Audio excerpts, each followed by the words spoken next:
Coming up on Mountain News this morning, a program is held in Pike County to help people in recovery who need a bit of boost to re-enter the workforce. And a university here in Eastern Kentucky gives future eye doctors a brand new perspective during a unique dinner in the dark. Dedicated to Eastern and Southern Kentucky, this is WYMT Mountain News this morning. 5:35 on your Friday morning. I'm Dakota. Thanks so much for waking up with us. Let's head over to Brandon for a look at that forecast this morning. And Brandon, really the rain, I guess it's on its way out, sort of ish, right? Yeah, it's moving kind of north, so the heaviest bands will start to clear out. But any sunshine today is not a good thing. And usually it's like, oh, it's sunshine, right? Not today, because it's going to help destabilize the atmosphere, which is already volatile to our west. Let's take a look, see what's going on out there this morning.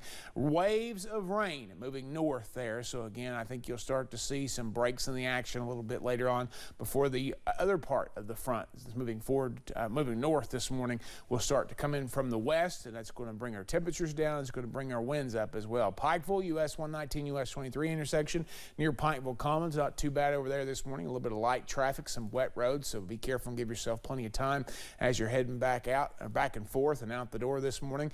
Again, be careful because of the simple fact there's not going to be any more school buses on the roads in many areas this morning, including Pike County. A lot of school closings and delays due to the possibility for severe weather this afternoon. Temperatures climbing though. 48 Pikeville, Clintwood, 47 Prestonsburg, 46 Irvin, but already 57 Harlan, Jacksboro, and 56 in Middlesboro this morning as the warm air comes in. 61 in Nashville, 57 in Knoxville, 58 in Clarksville, and then 40 still across a big chunk of the region. Paducah is up to 50 and Somerset up to 54. We'll check the rest of that forecast coming up here in just a little bit. Dakota? All right, Brendan, thank you. One man is dead after a house fire Thursday morning on Kentucky 899 in the Pippa Passes community of Knott County. State police say 34-year-old Daniel Sloan was not able to escape the fire. Now, the cause of that fire is not known. Police say an autopsy will not be performed. Sloan worked at the Hazard Walmart. He graduated from Alice Lloyd College in 2013. The college says it will donate admissions proceeds from its home basketball games this weekend to Sloan's family. One man is recovering following a house fire earlier this week. It happened Tuesday night on US 23 near the Johnson-Lawrence County line. Firefighters from WR Castle responded and found the homeowner standing in the driveway with injuries to his arm. Paintsville Fire and EMS treated the man at the scene and then took him to a landing zone to be flown out to a hospital. We do not know his condition. No firefighters were injured. Several other organizations also responded to help. A community event in Prestonsburg yesterday was all about recovery and re-entry to the workforce. The program by EKSEP is devoted to providing resources for people in recovery or those working to reintegrate to the workforce after serving time in jail. Those involved say it gives them tools to see that there is a future, helping to combat recidivism and support progress. Some of them want to commit crimes again so they can go back to prison because it's easier. Because when they come out, they have so many barriers. They can't get an ID, they can't get their driver's license, they can't get their social security card. They don't know where to go to get these resources. They need housing, they need transportation. The program hopes to expand to more counties in the future and provides free expungement services for those who qualify. 7 months later, and disaster relief groups are still traveling long distances to help Eastern Kentucky recover from the flood. A group that spent nearly a month here last August arrived in Knott County Thursday morning all the way from Pontiac, Michigan. Our Olivia Calfee was there when they arrived.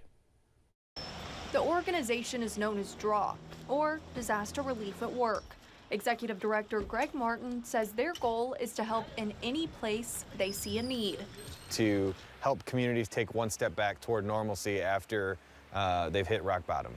After spending time in the area last August and meeting Knott County Central High School principal Bobby Pollard, Martin says they have continued to think of ways to help the school. We had a donation of school furniture to our organization a couple months ago, and so we try to keep in contact with all the places that we respond. So he reached out to Mr. Pollard.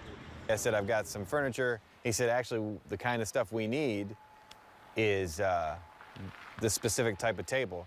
Well, we didn't have those donated, but then our team was like, well, we could build those. We spent a day and we built exactly to spec what they needed.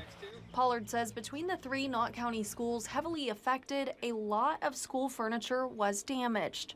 We're in the process of replacing everything that we lost, but that's a slow process with FEMA, and so we're getting there, but slowly.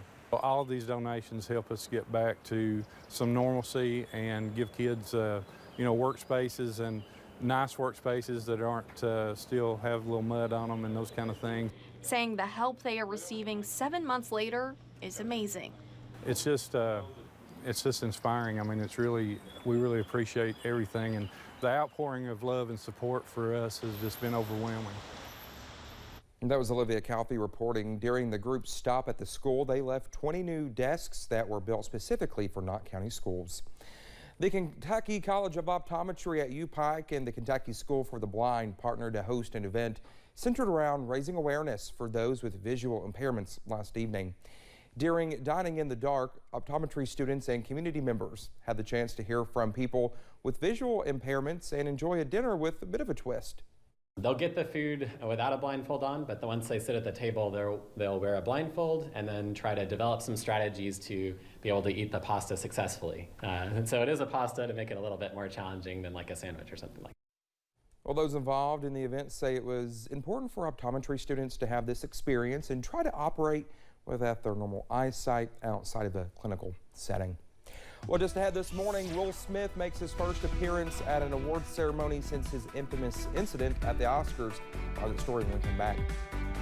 And the skies may be trying to clear out a little bit later this morning, but sunshine not our friend today. I'll track our severe weather chances and impacts, and along with the timing in about 3 minutes.